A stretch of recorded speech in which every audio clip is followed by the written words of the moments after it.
40 degree तापमान पर भारी पड़े राम भक्तों के तेवर। राम मंदिर निर्माण के कारण दोगुना हुआ रामनवमी का उत्साह। छतरपुर में निकली रामनवमी की भव्य शोभा यात्रा। राम भक्तों के उत्साह के कारण छतरपुर की पहचान बन चुकी श्री रामनवमी की शोभा यात्रा में इस वर्ष पिछले वर्षों के मुकाबले कई गुना अधिक उत्साह देखने को मिला। अयोध्या में राम मंदिर निर्माण की प्रसन्नता इस शोभा यात्रा में भी नजर आई। भीषण गर्मी और 40 डिग्री तापमान पर राम भक्तों के तेवर भारी पड़ते रहे।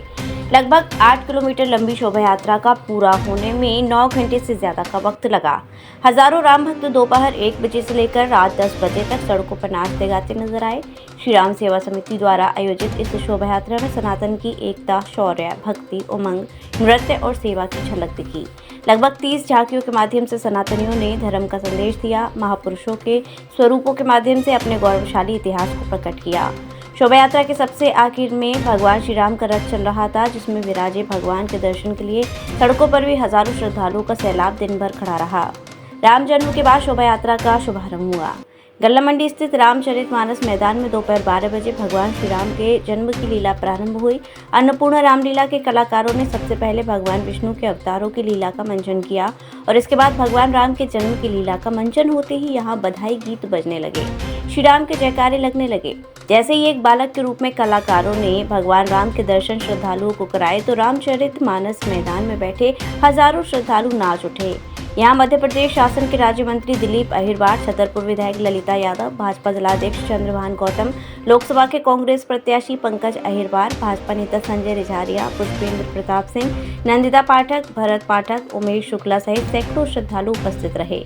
इस बार झांकियों में दिखा नया उत्साह। श्री रामनवमी की शोभा यात्रा में इस वर्ष 30 से ज्यादा झांकियां इस शोभा यात्रा का प्रमुख आकर्षण का केंद्र बनी। शोभा यात्रा का प्रारंभ प्रताप नवयुवक संघ एवं अन्य सामाजिक संगठनों द्वारा तैयार किए गए शौर्य नृत्य कलाकारों ने शानदार नृत्य के साथ हुआ। लगभग 1000 कलाकारों ने तलवार नृत्य, डांडिया नृत्य, झांझ नृत्य, ढोल नृत्य के साथ अनूठी वेशभूषा में अपनी शानदार प्रस्तुति दी।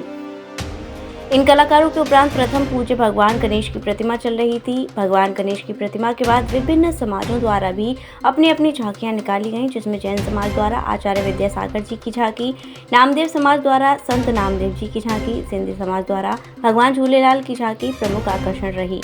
इस वर्ष गायत्री मंदिर द्वारा भगवान के रथ के आगे एक हवन कुंड भी निकाला गया, जिसमें निरंतर हवन चलता रहा और इस झांकी के माध्यम से यज्ञ हवन का महत्व बताया गया। इसके अलावा ब्रह्म कुमारी बहनों द्वारा भी अनूठी झांकी निकाली गई। भगवान लड्डू गोपाल की झांकी भी पहली बार शोभा यात्रा में शामिल हुई।